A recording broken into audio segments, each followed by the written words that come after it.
Good evening and welcome to 365 Days of Amazing Stories with Theo Mayer. Here we are on day 208.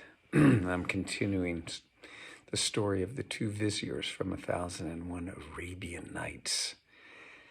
Now you might remember that the Vizier, Shams al-Din, he found out where Badr al-Din had his cookshop.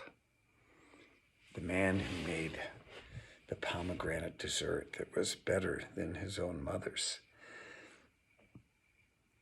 And Shams al-Din had his men go there and destroy Badr al-Din's shop.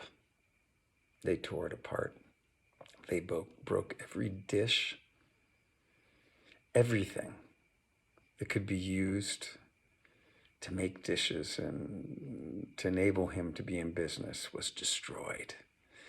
And while all of his men were taking care of this, Shams al-Din had gone to the viceroy in Damascus and had presented his case and his papers from the king of Egypt to the viceroy, who then dispatched a number of his men to the cookshop.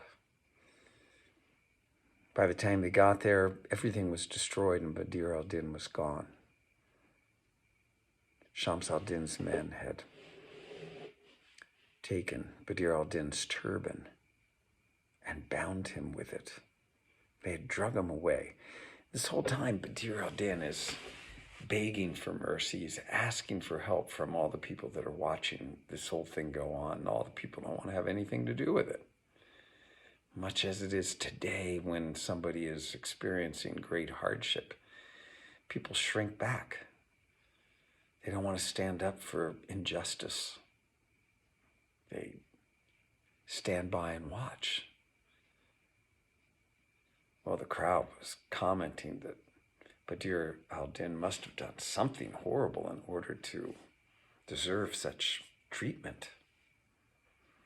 He was dragged away. The men brought him to the camp in the plain of Pebbles. And the chamberlain and the men who'd been sent by the viceroy of Damascus to go to the shop had followed behind. Quickly as they could, they caught up with that surge of men, in the midst of which was Badr al-Din, bound by his turban and being pulled along. When the chamberlain got there, he stopped the procession and he got down from his horse. At the same time, Shams al-Din was coming. He had gotten permission from the viceroy to leave. The chamberlain got off and he went over to Badr al-Din and repeated the question that Badr al-Din had been hearing from all these people. Whenever he asked, "What is the crime that I've committed?" they would answer him with their own question. "Are you the one that cooked the pomegranate dish?" To which he would reply, "Yes, I did. And what crime is there in that? What was wrong with it?" "You are the one, then." The chamberlain asked him the same question. "Are you the one? Are you the one that cooked the pomegranate dish?" And he said, "Yes, I am." The chamberlain took this wooden staff that he had, smacked it across Badr al-Din's back, a smarting blow. Shams al-Din walked up, showed the chamberlain the papers that he'd received from the viceroy, thanked the chamberlain for what he had done, and sent him and his men away.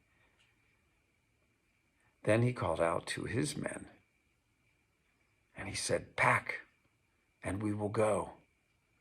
So the men began to disassemble the tents, load things up, getting the camels to kneel as they loaded them. Badr al-Din, on seeing his uncle Shams al-Din, who he did not know was his uncle, turned to him and said, what crime have I done? What have I done that deserves this kind of treatment? I've had my entire shop ruined, and I've been beaten and drugged, cursed and abused. Shams al-Din turned to him and said, are you the one that cooked the pomegranate seed dish? Badr al-Din said, yes, indeed, I am the one. What crime is there in that? The crime? The crime? The crime is that you not put pepper into it. It had no pepper, and it tasted awful. And at this point, Shams al-Din had men bring up a chest. Badr al-Din was placed within this chest. There were some air holes in it, but Badr al-Din, he could not stand up. He had to sit down in this chest. The chest was then placed upon a camel. The camels were meant to stand, and off the procession went toward Cairo. Well, after they had traveled for many hours, they stopped to camp. Badr al-Din was brought out of the chest, fed meagerly, and then placed back into the chest for the night and until morning. In morning, he was let out briefly, given a bit to drink, and then placed back in the chest, loaded on the camel, and away the procession went. Day after day, it went on like this until they reached Cairo.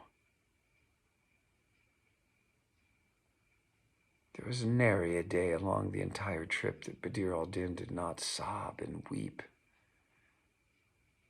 did not cry for what was happening to him.